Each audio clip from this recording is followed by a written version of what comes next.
Bonjour à tous et bienvenue dans ce nouvel avis consacré à Venom.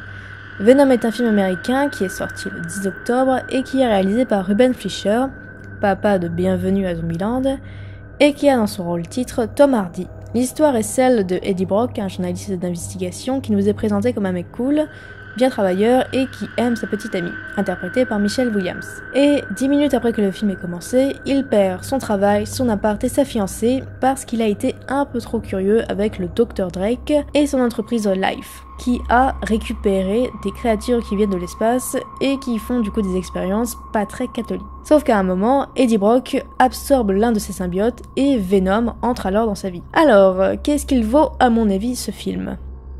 Je suis mitigée. Et quand je suis mitigée, je fais 2 colonnes pour peser le pour et le contre pour savoir ce que j'ai vraiment pensé du film. Alors, en point positif, ce Venom reste bien meilleur que celui de Spider-Man 3. Là, vous allez me dire, mais ça ne pouvait pas être pire. Si, on peut toujours faire pire. Du coup, Venom ici ressemble à Venom, celui que l'on connaît globalement, avec ce physique très imposant et bon, tout simplement monstrueux. Après, pour ce qui est de la psychologie, on va voir ça plus tard. En autre point positif, nous avons Tom Hardy, qui est un acteur excellent, qui a joué dans énormément de choses et assez peu de blockbusters, je dois dire. Donc c'est un registre un peu nouveau pour lui, et il a naturellement cette dégaine de bad boy au grand cœur, ce qui donne au personnage de Eddie Brock quelque chose de beaucoup plus intéressant que ce qu'on avait pu voir dans Spider-Man 3. Je vais énormément comparer Venom et Spider-Man 3, parce que c'est tout simplement la seule autre apparition au cinéma de Venom. En autre point positif, je dois dire que la relation entre Eddie Brock et Venom est assez intéressante. Ce n'est pas ce qu'il y a de plus réussi, mais on distingue assez bien les deux personnalités, et c'était pour ma part une surprise de le voir traité ainsi. Ça apporte aussi pas mal d'humour, car Venom réagit de façon beaucoup plus excessive que Eddie Brock, qui passe son temps à s'excuser de mettre des coups de poing aux personnes qui l'attaquent sans vraiment savoir comment. Autre point positif, on ne fait jamais référence à Spider-Man.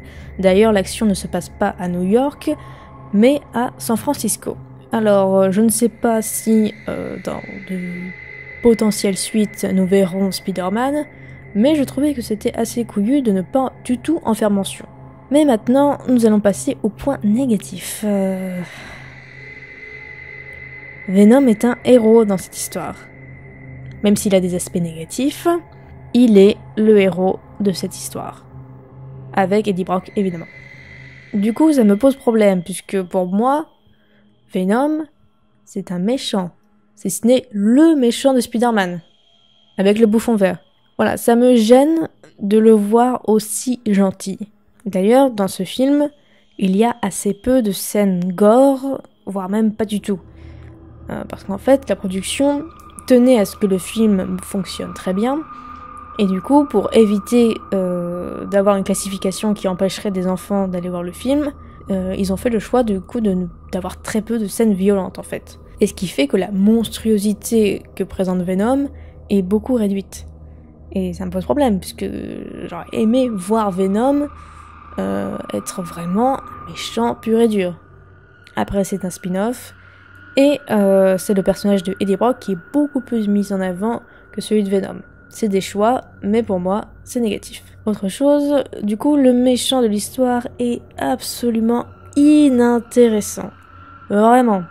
Il est d'un vide abyssal, c'est incroyable.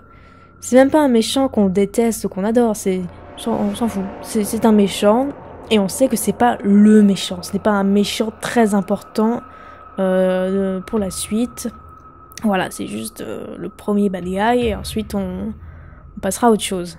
Par exemple, les méchants de Spider-Man et The Amazing Spider-Man avaient beaucoup plus de motivation, de personnalité, et étaient tout simplement meilleurs, quoi. Même si ils étaient méchants, on pouvait les adorer pour leur caractérisation, pour leur histoire, pour leur mobile, leur motivation, pas bref. Et le méchant de cette histoire n'a pas du tout ça.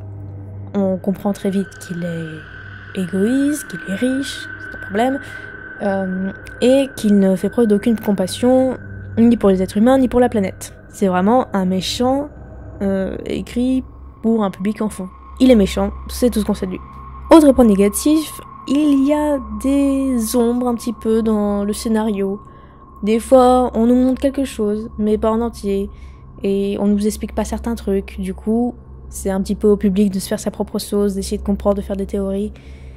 Et c'est un problème puisque ça remet en cause en fait tout le film. Par exemple, comment fonctionne le symbiote? Par moments, Venom semble avoir accès à l'esprit de Eddie Brock et à sa mémoire.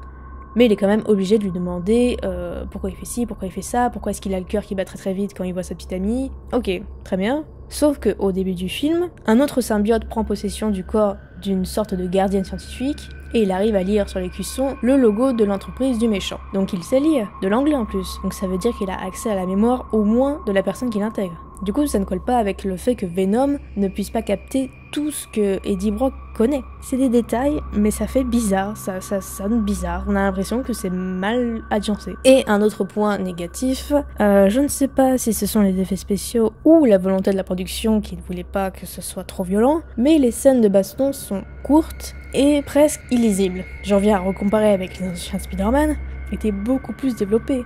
On avait le droit à des ralentis, de très longs plans, voire même des plans séquences si j'ai une bonne mémoire. Ici, le montage est épileptique, ça va très vite, et comme c'est bourré d'effets spéciaux numériques, des fois c'est vraiment en bouillie. Je n'ai pas vu le film en 3D, et du coup, quand c'est tout plat, on voit presque rien en fait. On n'arrive pas à comprendre, on comprend que ça va tellement vite qu'on n'arrive même pas à voir. Et du coup, on n'apprécie pas le spectacle. Et c'est dommage pour un film de divertissement de ce type. Donc oui, je suis très mitigée par rapport à ce film et je n'arrête pas de le recomparer aux autres Spider-Man et aussi du coup au Spider-Man 3 qui était très mauvais à mes yeux et aux yeux de beaucoup de monde. Du coup, pour Venom, je dirais que c'est un film moyen, divertissant, drôle par moments, mais sans plus, qui offre un meilleur Venom qu'on a pu voir au cinéma jusqu'ici, mais on dirait un Marvel dit mineur ou de transition. C'est un film qui annonce plein de choses. Mais au vu de la critique, il risque d'avoir un succès relativement moyen. Et nous, spectateurs, on n'aura que des belles promesses. Voilà, on aura un début d'histoire qui ne se finira peut-être jamais. Donc, allez le voir si vous êtes curieux, mais il vous fera juste passer le temps. Merci à tous d'avoir suivi cet avis, j'espère qu'il vous a plu. N'hésitez pas à me dire ce que vous avez pensé du film en commentaire, si vous l'avez apprécié ou non, et si vous partagez mon avis ou non. Et je vous dis à la prochaine pour de nouveaux avis. Salut!